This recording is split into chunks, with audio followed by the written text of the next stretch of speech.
Ever get the feeling you've been cheated? I want you to play a game with me, Ray. I don't want to play a game. Oh, please. No. I said play a game with me, Raymond. Right. Lovely.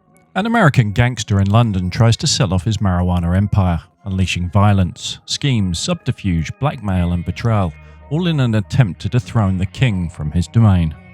I've been a fan of Ritchie from the first time I saw Lock, Stock. His portfolio has been mixed to say the least. With Gentleman, he returns to what he does best. I liked the Holmes films, and Rock and Roller was very underrated. The Man from U.N.C.L.E. also didn't get the credit it deserves. But it is his London gangster movies where he is undeniably at his best. Matthew McConaughey plays Mickey Pierce, the head of the marijuana empire. I was not always a McConaughey fan, although I did like him in Dazed and Confused.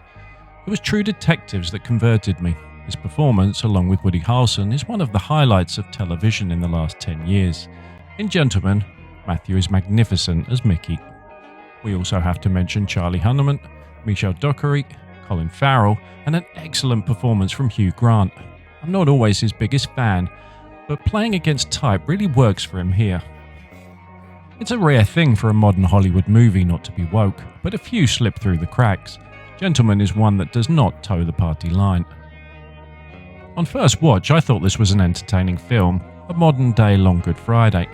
I love Lock, Stock and Snatch. In fact, Lock, Stock is in my top 2 most enjoyable cinema experiences of my life.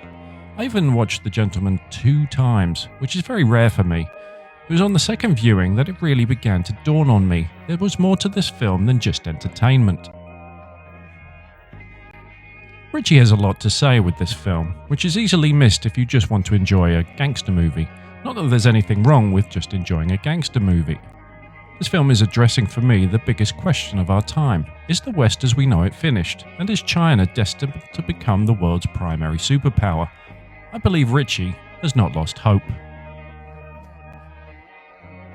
On first watching, I thought that the protagonist was American to cater to the US market. But it's no accident. Mickey represents America, the white trash usurper that is accepted by the British establishment. After acceptance, they begin to depend on him. He in turn then becomes more civilized by them. He no longer has the drive he once had and wants to retire and join the establishment in their comfortable decline. The jaded aristocracy represent the establishment of England and Europe. After generations of their luxury life, their children are pampered, decadent and drug-addled. This can also represent the opioid epidemic in America. And let's not forget, the majority of these opioids are made in China.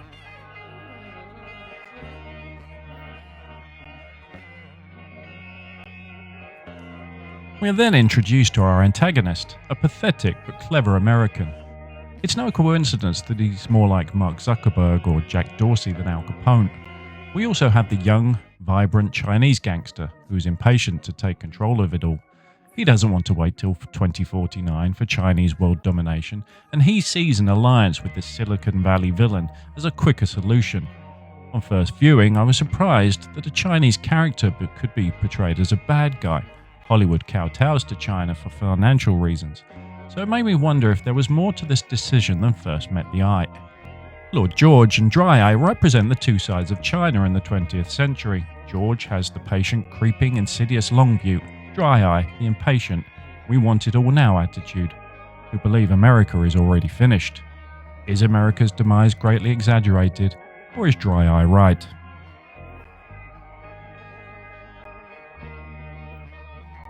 Mickey is forced to find the desire and fire he once had and rise to these new challenges. It helps when someone goes after the one you love. He also finds an unlikely alliance in the roadman-esque youth of London. It is this coming together of Mickey's experience and the youthful exuberance that we find the film's optimism. It is the coach that sees the potential in this disregarded youth. It is also telling that the coach has no time for the PC indoctrination of the kids. There will be no pandering to snowflake culture in this gym.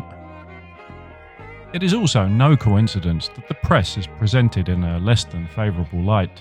A sleazy journalist and these fake news fascists seem to be fair representations of what the press has shown itself to be. In the final act of the film, we get a not-so-subtle nod to the ending of The Long Good Friday, and I was gutted. as I was rooting for Mickey all the way at this point. But again, this is more than a movie reference. It is a message. We should never forget the Russians. I want to say bravo to Ritchie, a non-woke movie that is entertaining and also has something to say. I'd almost given up hope. A film that has London gangsters, roadmen, triads and the Russian mafia. It all equals a 5-star on the Manly Meter.